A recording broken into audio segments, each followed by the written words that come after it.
Welcome to Moments with Marianne. I'm so delighted we're spending this time here today. We have a very inspiring show coming right up. Our special guest today is Dr. Anita Sanchez, and she's here today to talk to us about her new book, The Four Sacred Gifts. Dr. Anita is a published author, consultant, trainer, and executive coach who has worked with tens of thousands of global leaders and teams around the world. She specializes in indigenous wisdom, diversity, inclusion, leadership, culture, and promoting positive change for our world. So let's welcome to the show, Dr. Anita. Thank you so much. I'm delighted to be here. What a pleasure it is to have you here and to talk about such a profound book. Yes, it's getting really great reviews since it came out in September. I'm just so delighted about that it's being of help to people in lots of different sectors and communities. Well, I think a lot of people are craving this type of a book right now. And before we get the cart before the horse here, I'd love for you to just share with our listeners how this book even became into your awareness, how it became into being. Yes. Well, I had been working at that point for 17 years with corporations doing training and consulting and a lot of it in the arena of diversity and inclusion. And I was starting to feel like I wasn't getting anywhere, I didn't see enough progress. And in the 80s and 90s, I volunteered my time a great deal with Native American youth. And one of these times in 95, I went to a meeting and I started to ask my elders, what am I supposed to do? And what happened was there was this beautiful, beautiful hoop that came from a prophecy with these gifts. And you know how the universe provides. You get things when you need them. Sometimes you have to be patient. But these gifts came and immediately they spoke to me. And I began integrating them for the last 22 years in my life and in working with business leaders and community leaders all over the world. Well, and I know you had this beautiful TED Talk that you did where you shared this lovely story about when you were a child and the teacher told you to draw on a piece of paper what you wanted to be when you grew up. I'd love for you to share that with us. Yes, it was really powerful, and it's been an important vision. I think it was more than a dream. It was a vision that I started having at age 3. I still have that dream regularly. But what it was is when I was in kindergarten, the teacher asked everyone to draw what you want to be when you grow up. A pretty regular kind of request to make. And so everybody drew, mommies, daddies, firemen, just wonderful things. And I drew this circle. I knew right away, a circle with all these stick people, and they had their hands on each other's hearts. And when I got up, I was the last person of the 23 kids in kindergarten, and I said, this is me. And there are many of us all over, putting our hands on each other's hearts, connecting us all over the world. And the kids laughed. And the teacher said, put away your crayons. But that was really important because what happened to me is unlike you would expect a little kid to feel, like embarrassed. I didn't. Mm-hmm. It just felt so true to me that I didn't have language for it, but I knew this is what I was going to be doing. And lo and behold, that is what I've been doing since age 23, going all over the world, connecting people's hearts and minds and hands, learning to really care for each other in order to get business done, but also to just be in right relationship, to be healthy themselves and in healthy community with each other. It was such a powerful story. When I heard that, I was thinking, gosh, that little girl knows exactly what she's going to be doing. And that's true for a lot of us. We think, I think some of the things when we talk about wisdom, like in my book, I talk a lot about the elders from all over the world who have wisdom. But the reality is we have to look at it. It doesn't have to do just with age. Wisdom comes at all different times. And sometimes, like we say, out of the mouths of babes or out of the vision of babes. Nobody ever told the Dalai Lama when he was a child that, he wasn't an elder.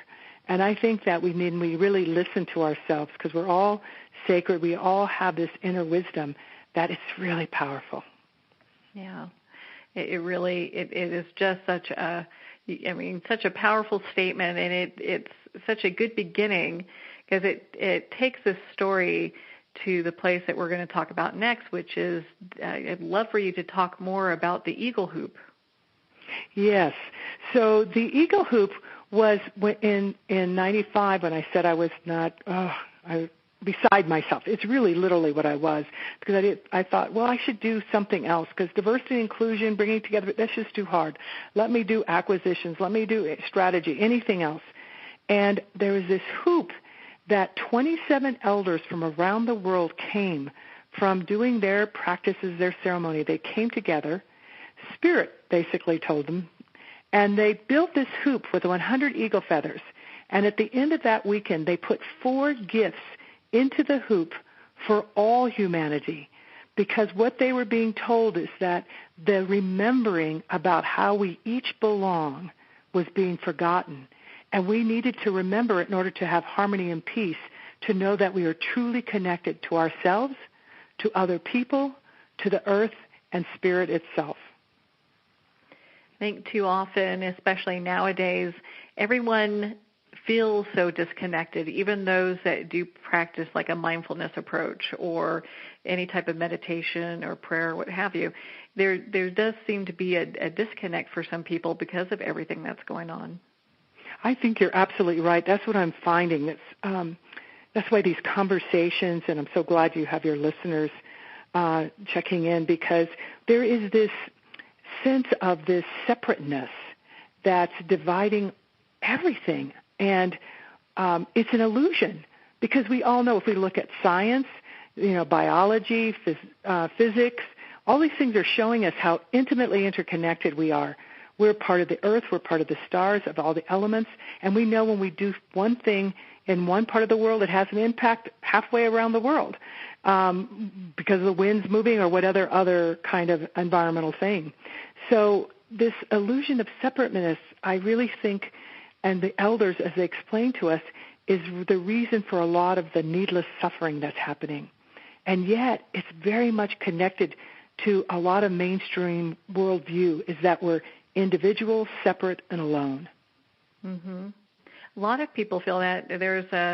And I've talked about this before, there's a study done, and they talk about the millennial generation being the most lonely and depressed generation that there has been. They're suffering great depression, and a lot of that's that detachment that they are going through. It is, and it's so hard to see because the numbers keep coming out. So you're right. I hate seeing those figures. It's really huge. And what we need to do is, in part, is we really do have to put down the smartphones, put down our computers. I'm not talking about getting rid of them. I won't get rid of mine. But you can't Google wisdom.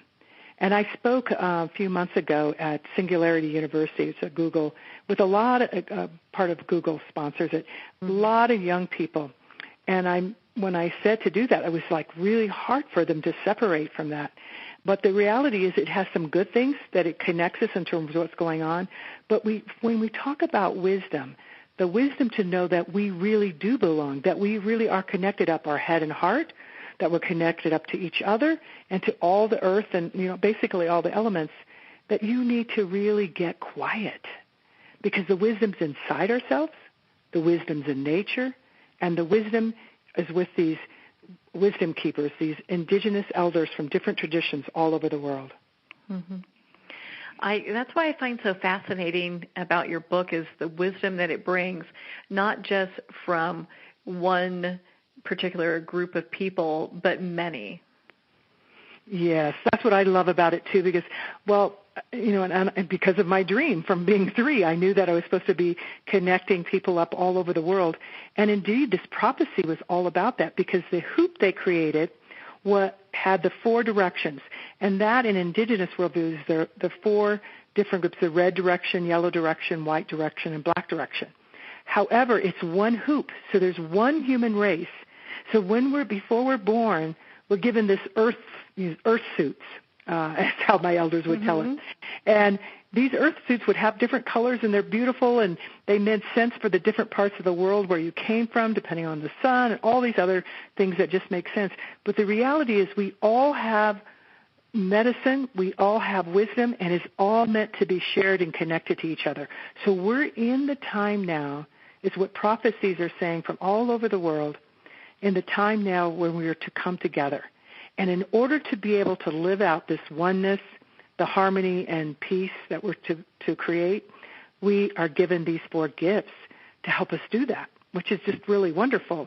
So we don't have to how do we do that? I want to be one. I want to be at peace. And then life happens, right?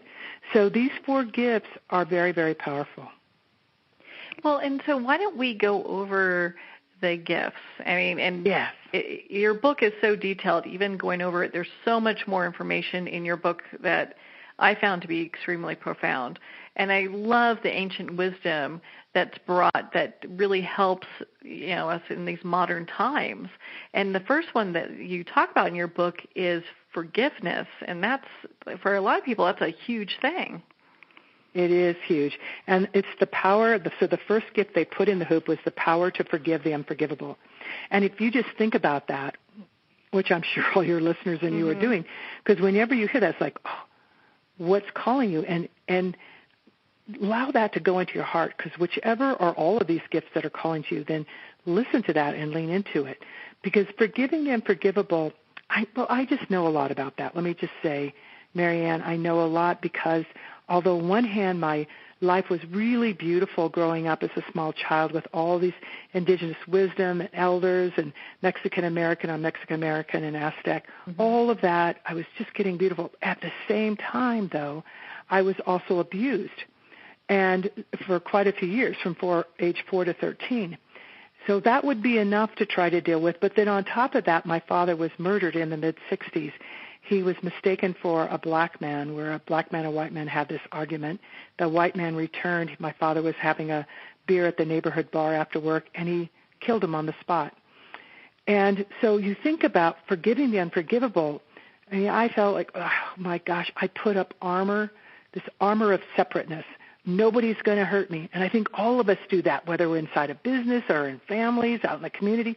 This armor, though, is a lie. What it did to me is it did nothing in terms of, very little terms of protecting me. What it did is imprison me.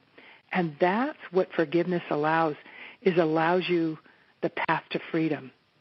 So forgiving means releasing all of that energy, the anger, hatred, hurt, cynicism, all of that, in order to have that energy to be free to deal with here and now. And that, all I can tell you, that's some of the fullest life, and that's been part of the work that I've been doing with leaders in all different arenas, and how to forgive that unforgivable. I think that's where a lot of people get stuck is, either they were abused as a child or molested, or someone in their family was killed, or something happens that that is unforgivable. Yes, a lot of times it's hard to get beyond, like, gosh, why am I forgiving them? And that's the key thing, is you begin with why you forgive is for yourself.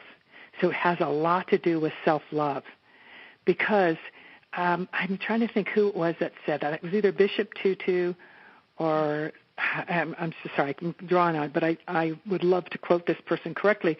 And basically what they said is that to not forgive, to hold this grudge, is like drinking poison and expecting it to hurt the other person. It doesn't. It hurts you. But I think part of why people don't forgive, at least part of what I found in my path why I didn't forgive, is I didn't realize what forgiveness was not. So forgiveness does not mean you're weak. Forgiveness does not mean that you're betraying your people or group of people. Forgiveness does not mean that you forget. Forgiveness doesn't mean you don't seek justice. So forgiveness really is just about that you love yourself enough that you release that energy, that painful, hurtful stuff that is actually doing damage to you, and we know causes physical damage as well as psychological damage, so that you can be whole and present. And that's really what the indigenous wisdom is coming from, is saying to be a whole human being is to understand our connection, our relationship to ourselves, other people, and the earth. To do that, you will never do that fully unless you release that negative energy and forgive. So it's wonderful because you get to really, truly understand what it means to love oneself and to be free. And I'm so glad that you brought that up, because a lot of people do think it's showing weakness to forgive when it's actually showing great courage. Great courage. You're absolutely right. I don't know what else to say about it, except that as I've been traveling and talking to people, especially in the last couple of months, that is the number one. I'll tell about the prophecy and the 4 gifts, and I ask people to raise their hands. And I just did this with 6,000 people that I spoke to a couple of weeks ago. And overwhelmingly, every time, it's almost 3-1, it's forgiving the unforgivable. And when I hear later for some of those people, they're already beginning to, they know that it's a lie. Let me explain a little bit more about the lie and how the freedom happens. Because the pain was so great for me of the abuse, of the murder of my father, for other people, it may be different. It may be an absent parent. It may be fired, feeling like it wasn't for legitimate reasons, whatever it is. But what I did is that I really began to believe that my well of pain was greater than my well of joy. And then it goes the next step. I began to identify with that horrible hurts and mistreatments as if that becomes my identity. That is such a lie. And when I started putting down that armor of separateness that I put up to protect myself that was actually strangling me, I began to realize, wait a minute, even with the horrible things that people say, why, that's really unforgivable, how can you do that? I began to see the lie of that suffering. And that, yes, it's difficult. I need to work through that and not hide it because it'll come out some other way. But the joy that was in my life, I began to see that. And that's what I think when we're holding on to that, we're not able to see and be grateful for all that is actually life-giving that's with each of us and collectively. Instead, we begin to identify with hurts and mistreatments. And then we're not very good in seeking social justice either because we're kept playing over in the past rather than dealing with now. And there's systems and structures now that did get developed back then that need to change, but let's change them with clear vision and open heart to now, not caught back in the past that we can do nothing about. Yeah, and have it tainted with, with those feelings and emotions that haven't really been dealt with. Yes. And we just need to do that because the drive for me as a small child, what my elders would always say, and I used to think, how come they keep repeating the same thing? He would put his hands up in the air and make a big circle, my uncle, when I was little, and he would say, to be a whole human being is to live in right relationship with people, earth, and spirit. And to do that means you don't hurt anyone, because if you hurt people, you also hurt the earth, you also hurt the spirit. If you hurt the earth, you also hurt the earth, the people, and the spirit. So it's all connected. It's one circle. There is no separateness. And when you begin to realize, they were saying that over and over again, and now I'm starting to say it, is that because it sounds simple, but the reality is to actually live it is what's important. And when that begins happening, then there's, in spite of facts to the contrary, there begins to be a way of understanding and having compassion and love for yourself that then flows out to others. And again, it doesn't mean not seeking justice. We do need to keep making things better. However, it just doesn't mean that we're trapped in that hurt and pain that then becomes to the lie that as if it is us. No, we're something much more positive energy, sacred energy, whatever language you want to choose, that's who truly we are. Yeah. It comes from such a place of openness and personal power and compassion when we're able to get into that place of forgiveness. And a lot of times, and I'm sure you probably have heard the same thing, that a lot of times it seems like the toughest person to forgive sometimes is ourselves. Absolutely. In fact, in that hoop, you've got it. This is what I love about indigenous wisdom. The reality is we're all indigenous to this planet. Now, we're not of specific tribes, and I'm not trying to take away the unique and amazing power of the tradition holders who've kept alive the original instruction. However, that truth that you just said is so real. So there's the forgivenesses that people might say are small. Some might call them big, but you forget my birthday, my anniversary, you didn't give me my raise, all these different kinds of things. And then there's the big, the forgiving the unforgivable, that might happen to whole groups of people, or loss of a child, or whatever it could be. And then there's forgiving yourself, which can be a lot harder, and then ultimately forgiving the perpetrator, the other. And even in writing, some psychologists still debate if you really have to do that. But I will say that from my experience and from looking at a lot of the readings and the works in South Africa with those that actually did reconcile with the perpetrator, you actually transform it. You transform the relationship. I wish there was a way, maybe, Marianne, if I can give a short little story that might make this clear. I'd love for you to do that. Okay, take as much time as you want. Okay, yeah. Well, that indigenous part of me, we're all storytellers, but I think that's the way the world works anyway, everybody. Mm-hmm. So when I began working in corporations, doing diversity inclusion, I would, so it's no surprise probably to people here, she's doing diversity inclusion. Well, obviously there's some childhood things of why I wanted to do that. But anyway, I would go into these businesses and these corporations, and I would have people sit in circle, and I'd hear from the people of color.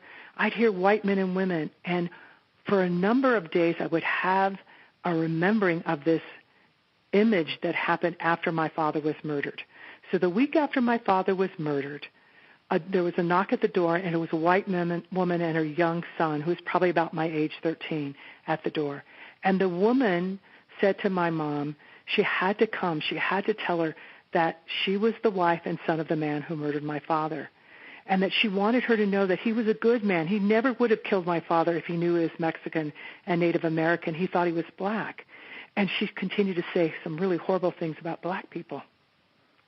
I remember standing next to my mom. My mom was very Christian, very indigenous. She practiced lots of different things, but first time I ever heard her really scream at somebody, and she screamed at this woman, telling her, stop. You don't even know what you're saying. You don't even know the hatred you're teaching your son. But I want you to know I'm going to try really hard to pray for your soul, then you get off my porch. Well, now fast forward a decade plus, and I'm working in corporate world. I'm listening to white men and women, and the dream keeps coming of seeing this white woman and the young boy, but the boy has no face. No eyes, no nose, no mouth. It's really disconcerting. But everything else is clear. And I'm listening to these white men and women in the corporations, many of them saying, my parents taught me that. They taught me not to become too close to them. They taught me that I'm better than. But then these people, these white men and women, were doing different things. They were behaving differently. They loved their parents, but they weren't going that route. And over time, over a few months, I began having the dream where I could see the boy's face. And here's the learning, and this is part of the freedom and why it's important to forgive the other too.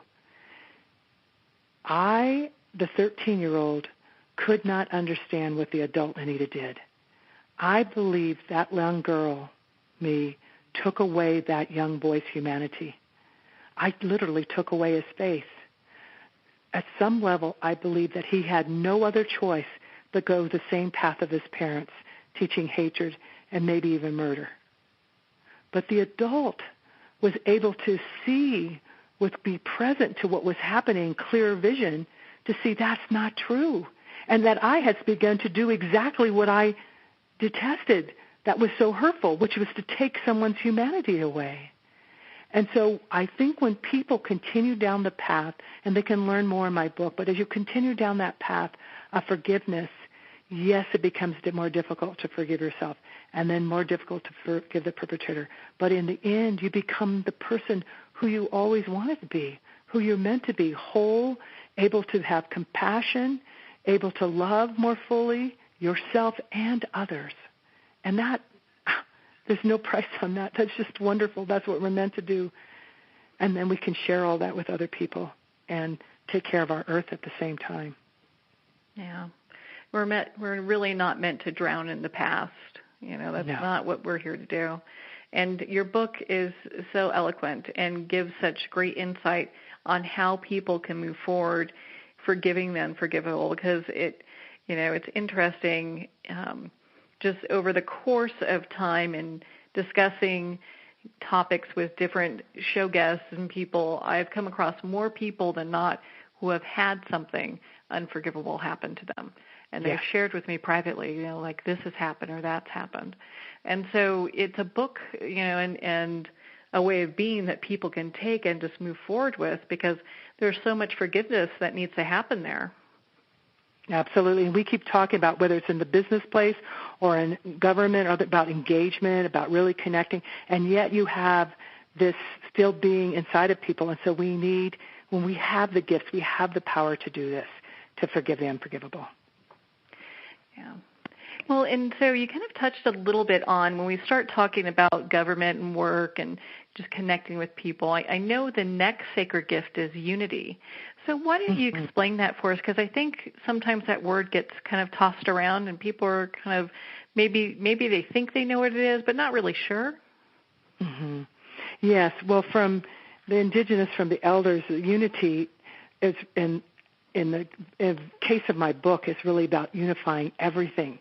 In other words, we have this expression that all my relations, in Lakota they have a beautiful way of saying, which I'm not going to mess up the language of that. But basically, all my relations is saying we're all connected. So the unity is an important one because it really is talking about the mind shift of that we are all connected, we are all related, we are one human race, and so what happens with that is that we understand that we do nothing alone. So that's the absurdity, is that so many people are walking around thinking they did all this by themselves, or they did this alone, or I wrote this book by myself and I'm the solo author. Well, no. A whole lot of people went into that. A lot of elders' wisdom is in there who helped me. Also, when we're sitting here just talking to each other, we have the trees and plants to thank that we're breathing. Some people think, oh, no, it's just the air conditioner or the heating system. No. We're put out carbon. The trees and the plants transform that into oxygen. So the fact that we can even be here with breath, the number one thing we need to be alive, which is breath, oxygen, is because we're united with something else. But our false belief systems tell us that, oh, you're doing this all your own. Everything is, is competitive. Everything is, well, listen, it is about us. You can all aspire to do better. I have nothing against competition or winning. I love that. However, it's not true that we're not connected. And from E.O. Wilson, a scientist, a famous Harvard scientist, speaks that, to I can point to indigenous elders from all over the world who have known that for centuries, if not from the beginning of time of their being, is that understanding how we're connected to Earth, how we're connected to each other, and how we have to care for each other in order to have a sustainable world. And so when we talk about unity, in corporations, they'll often talk about it as teams, and that's where I go in and provide the work. But immediately what I began looking at is asking people to look at, what do you believe? What are you being told or experience, or your belief systems about being separate or being connected?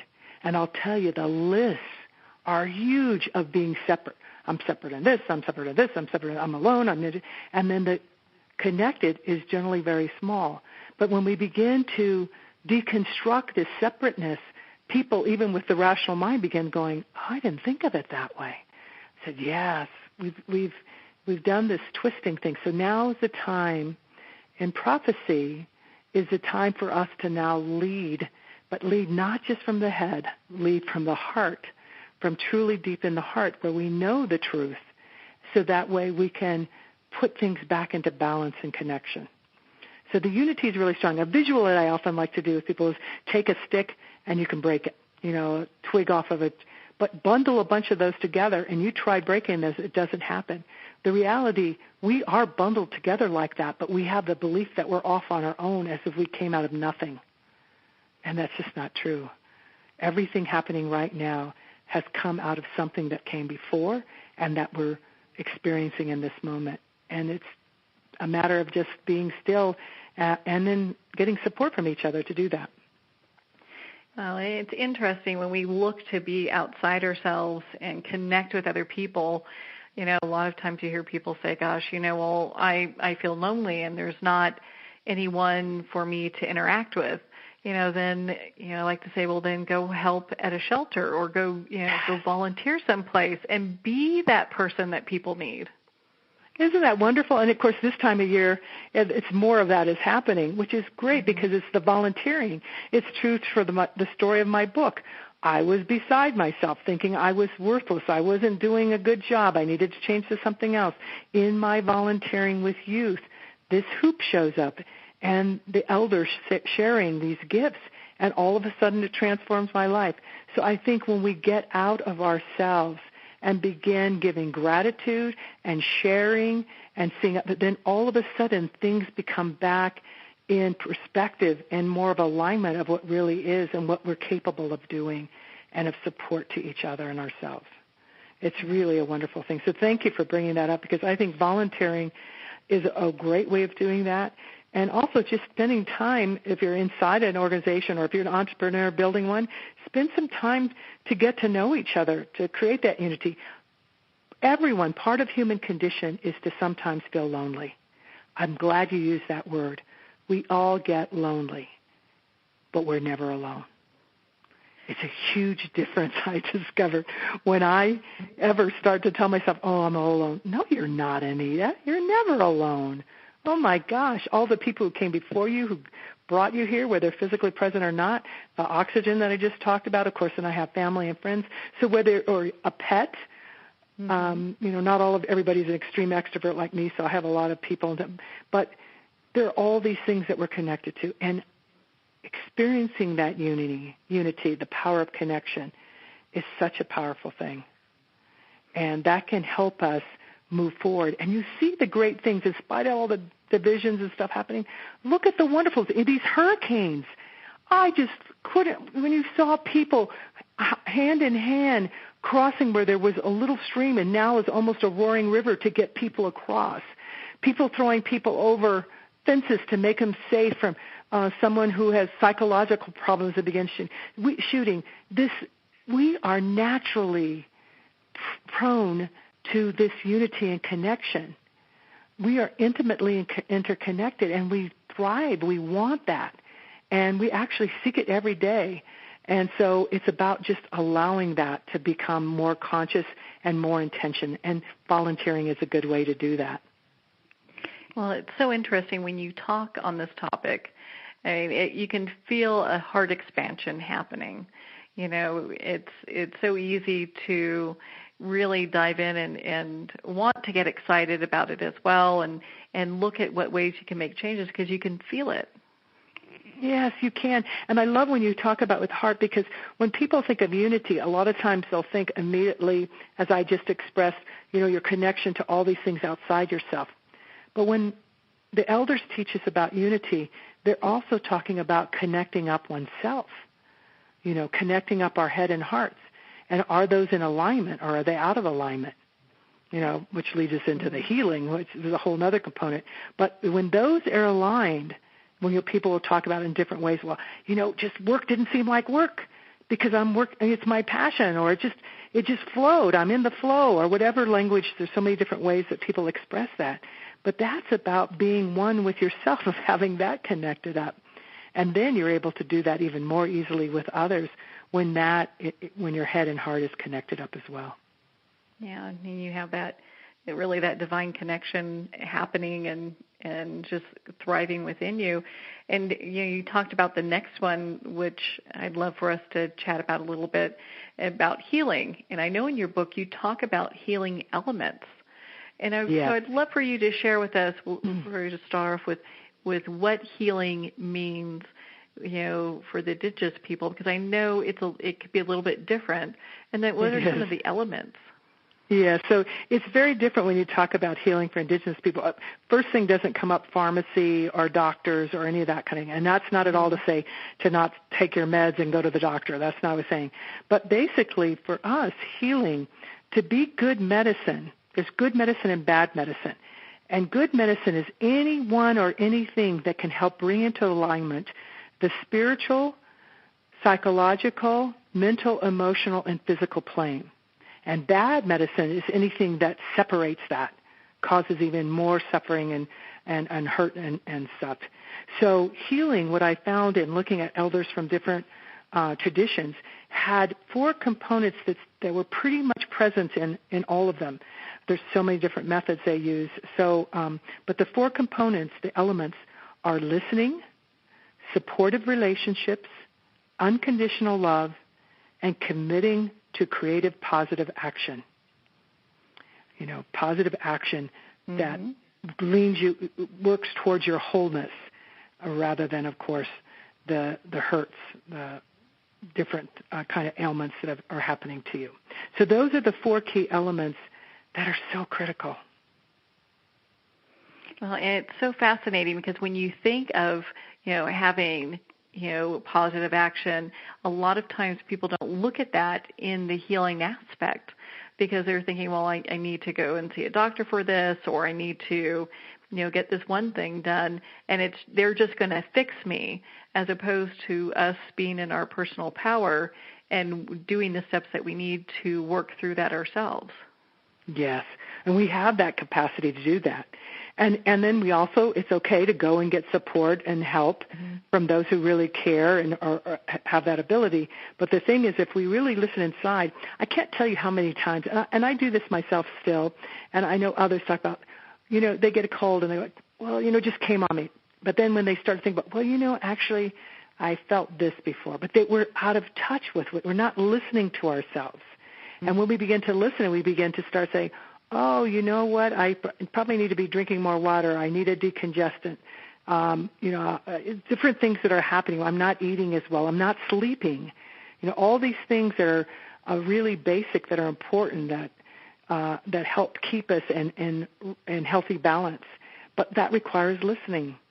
I really began, Marianne, to believe that listening actually underlies all 4 of these gifts, and that listening might be the most important thing that you can do for another, including yourself, is to listen. Because that means you really see yourself as worthy of love, worthy of respect, worthy of dignity, worthy of care.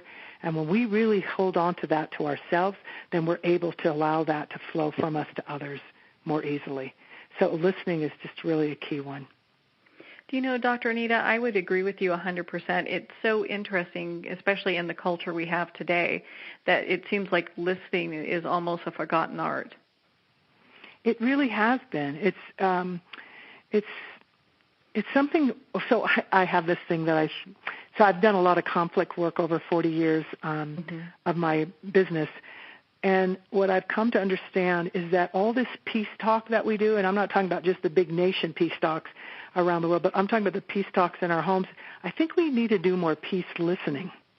That if we did some more listening, that we would be able to hear in a way that it's at what we call about the softest part of our ear. To listen from our heart will help us. It doesn't mean we're going to always agree, but it allows us to be in a place where we're able to really create the unconditional love and to move into positive action for ourselves and collectively when it's needed, when we come from that healing place. Otherwise, it's just more division, and like we're seeing people just at each other constantly. Yeah.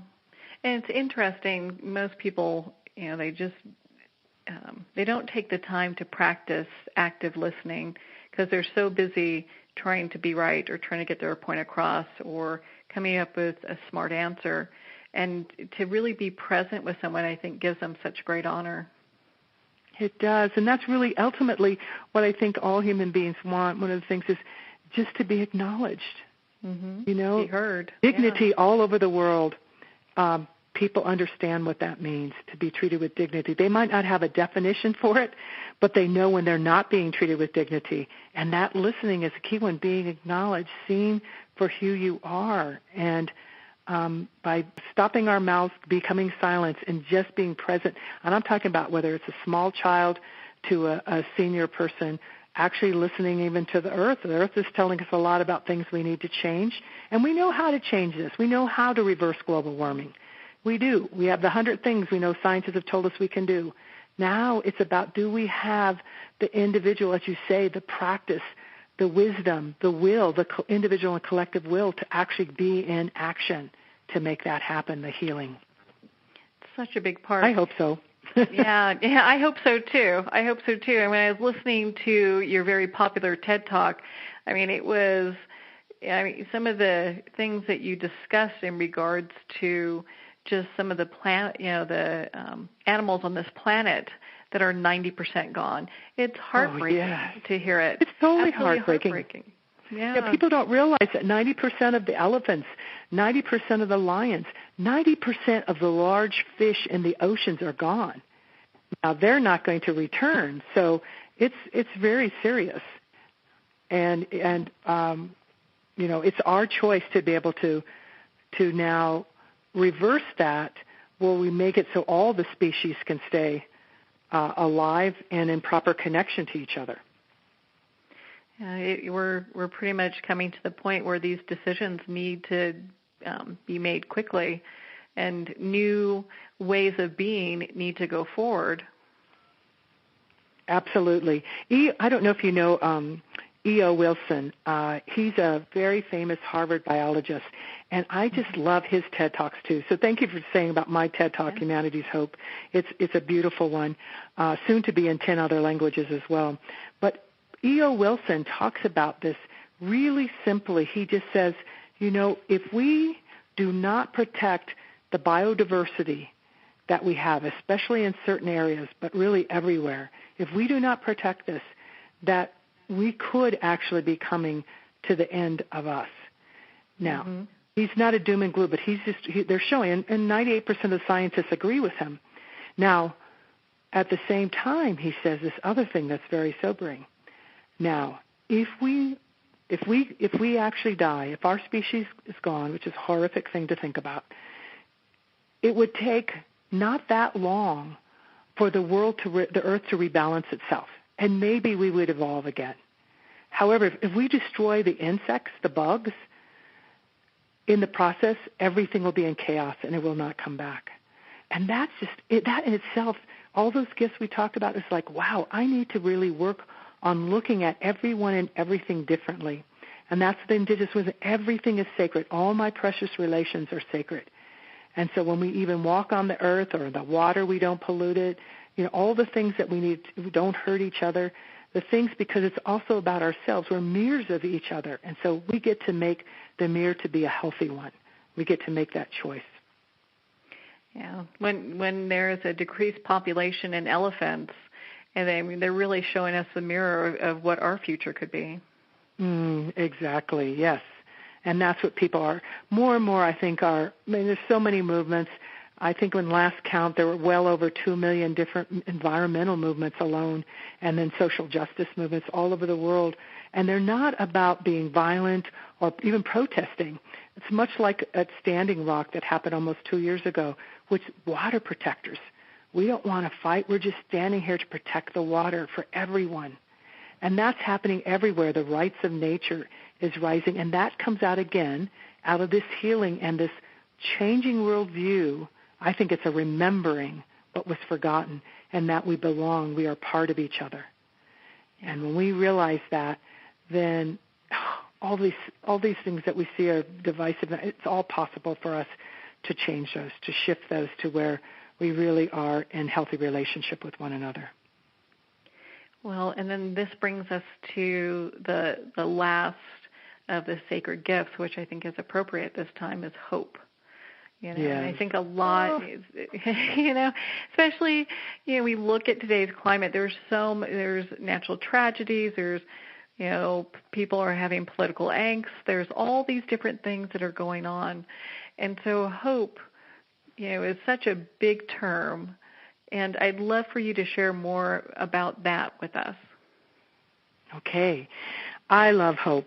I think hope it's one of those things, first of all, it's an energy source that each of us have. And in fact, it's infinite. And so my ears kind of hurt when I hear people say, oh, they took away my hope, or she took away my hope, or he did, or that person, or that. And wait a minute. No one can take away your hope. You can give it over to somebody, but it's an infinite, vast energy source. So how this hope works is it's a choice. You get to choose to have hope or to not have hope, and some people have different labels for what that is, that energy source. Some will call it Great Spirit, universe energy, God, Allah, Tao, cosmic energy, nature.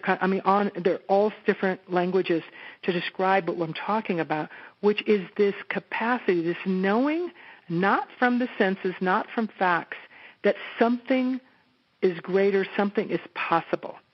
And so that's where I really love to tell people, are always wondering, well, how do I keep hope alive? And I say, dream, daydream, sleep at night. And then when people go, I don't dream anymore, I'm like, oh my goodness. Then just start doing that. Just at night. It's better when your mind is out of the way. And just before you go to sleep, just invite, allow me to just sleep well, and any images of greater freedom and joy and happiness, wholeness, that's not selfish. That's not, we want that everywhere. We want everybody exuding that. And you start seeing those visions. I think the last piece on that I wanted to say, and if you have any other questions, was there is this thing that we do as human beings, which is doubt. So I think people actually have hope at times, and then it doesn't work out like they think, and then they're like, oh, well, rather than having hope, I might fail or won't work out, and I'll be discouraged, or I might become even more depressed or despair, I'm just not going to do it. That's the danger of doubt. And really what that comes from is looking at our own fear of uncertainty or risk, possible failure. That's the killer of our drive to create positive change. And we think about all the amazing people who have created vibrant businesses that are doing well by the earth as well as by human beings. The different movements, when we see right now all the people feeding each other, making sure that nobody is without food or without shelter. This is having a hopeful spirit, and rather than giving into, nothing's going to happen to us, and then we go into paralysis. So we have to look at, in this hope, our conscious or our unconscious limiting beliefs. And for me, what I realized from my story, my personal story, and seeing other people's story, or the story actually of indigenous people all over the world, most of whom in the different parts of the world were actually targeted for genocide. Mm-hmm. And what I always say is they forgot that we're seeds. They thought they could bury us, but we're not. And so we remain, as not only whole human beings, and I'm not trying to romanticize this. We have problems too, like anyone. But that true original structure stayed so strong and alive that these elders from all over the world who put these gifts in here, including hope, whose people were subject to genocide, are the very same people who say, use the power to forgive the unforgivable. Use the power of unity. Use the power of healing. And use the power of hope in action. And we can and will and do create harmony, peace, and balance between people and the earth and spirit itself. I just love that. I think that's so hopeful. I love that too. and you can see why it's an eagle hoop as opposed to an eagle stick, because you can come back around to forgiveness and unity and healing. And it's not stopping at one place. Yeah, you've got it. These are not linear. And so when people begin to use these gifts that they already have, it doesn't matter where you start. They're all intimately interconnected. So for my forgiving, actually unity helped me do that, because other people, I began seeing things about me that I like, really? You see that? You see that? You see that leadership? You see that? And then all of a sudden, and then I could heal. So that there isn't a rational process of how this works. So in my book, I don't try to say that there is, because there's not. We're all unique that way, but just do whatever your heart is called to do. When I said that, do I have a moment to share a prophecy? I think it's really valid for this time.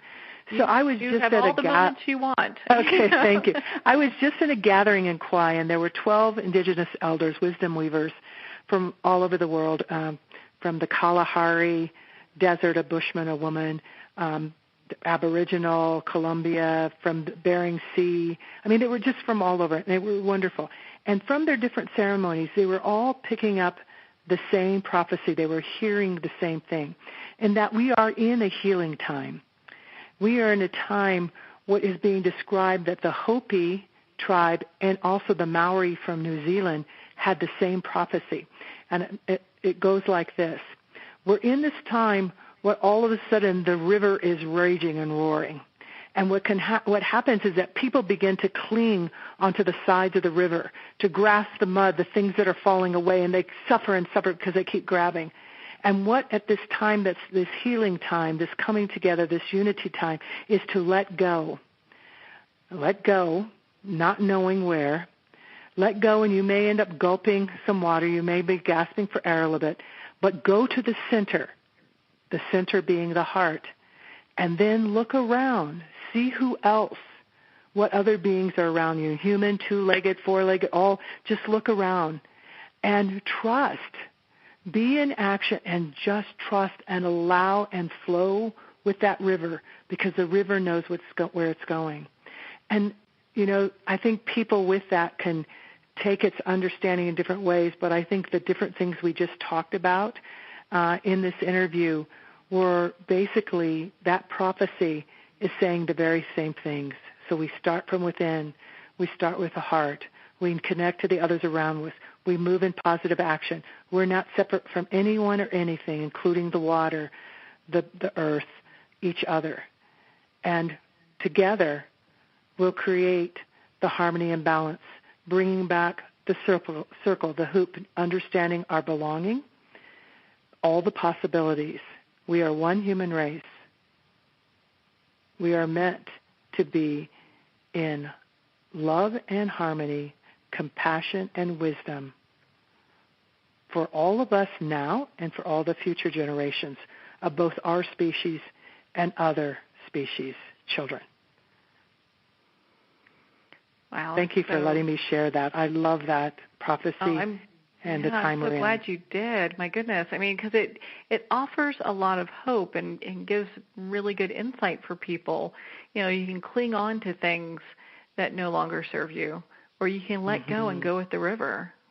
Mm-hmm. I like talking to you. Thank you. And I'm imagining your listeners who must love listening to you. So I'm imagining their hearts opening, and that whatever is meant for them to be or do, that is what's going to occur. And I'm really grateful to have this time to be able to share with you. Oh, well, Dr. Anita, it's been such a joy to have you here to talk about this. Where can our listeners connect with you and, of course, learn more about not just the work you do, but your book, 4 Sacred Gifts? Yes. The easiest thing is to go to foursacredgifts.com, spell out the word F-O-U-R, foursacredgifts.com, and there you'll find lots more written about the book. There'll be some videos there, and especially go there. It'll have the places where you can go, Amazon or Barnes & Noble, or click to where you can go buy the book. However, go to that site because you can get a free download of the song that goes with my book. And it's a beautiful song sung by indigenous and non-indigenous people, and I love it. So I so believe in the time of this book is meant for people and the prophecies and the wisdom of the elders. It's just meant to be. So enjoy that song. It's just a beautiful one. Well, it's definitely a message that is, the time is ripe for it. I mean, we need to have more books like this and more people like you in the world that are connecting. And, and I love the story of the little girl that drew that picture, and look at her today doing exactly what she drew. Dr. Anita, thank you so much for taking the time to be on the show with us today. And thank you very much. And best to you and to everyone who's listening. Well, thank you, Dr. Anita Sanchez. It's been such a joy to spend this time with you. Again, you want to make sure to pick up your own copy of the 4 Sacred Gifts, Indigenous Wisdom for the Modern Times by Dr. Anita Sanchez. Well, we're at the end of our time today. I'd like to thank everyone for tuning in. You've been listening to Moments with Marianne. And remember, Make every moment count.